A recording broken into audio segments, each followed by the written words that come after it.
Hello everyone, সবাই কেমন আছেন? আশা করি ভালো আছেন। সো আজকে আমি আবারও চলে আসলাম আরেকটি খবর নিয়ে। সেটা হচ্ছে আপনার খুব খুব সুখবর হতে যাচ্ছে 2025 সাল এবং 26 সাল আমাদের জন্য। আমরা যারা চাচ্ছি যে দেশের বাইরে যাওয়ার জন্য, ইউরোপে বা আদার যে কান্ট্রিগুলো আছে সেখানে কাজের জন্য। সো আজকে আমি কথা বলবো এমন একটি দেশ যেটা বেশি ভালো এবং খুব ধনী একটা দেশ, নিউজিল্যান্ড। নিউজিল্যান্ড সরকার অলরেডি ডিক্লেয়ার করেছে 2025 থেকে 26 সালে ওরা 40,000-এরও বেশি লোক নেবে ফরেন থেকে। তো এক কথা হচ্ছে সেখানে অনেকগুলো কাজের সেক্টর দিয়েছে, সেখানে যেটা আপনার সাথে ম্যাচিং হবে, যেটা যাবে সেটা নিয়ে আপনি প্রিপেয়ার হন। So number one and most demandable work যেটা বললো সেটা হচ্ছে health care and age care, care giver বলে এটাকে। অলমোস্ট 10,000 প্লাস লোক নিবে এই সেক্টরে।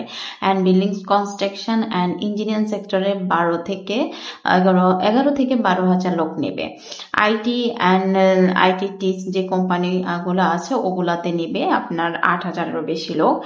এবং কি আপনার এডুকেশন সেক্টরে, যারা এডুকেশন সেক্টরে আছেন, এডুকেশন নিয়ে জব করতে চান, সেখানে 7 থেকে 9,000-এর মতো লোক নেওয়া হবে।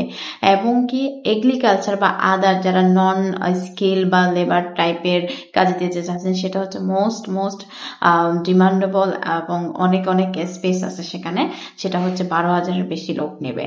আর হসপিটালিটি, নার্স, আদার সেগুলো 5 থেকে 6,000-এর মতো লোক নেবে। সো যে কাজটা, যে সেক্টরটা আপনার প্রোফাইলের সাথে মিলে যাচ্ছে, তাহলে আপনি কেন বসে থাকবেন? আপনিও রেডি হয়ে যান এবং কি তাদের রিকোয়ারমেন্ট অনুযায়ী পেপার ডকুমেন্ট রেডি করতে থাকুন।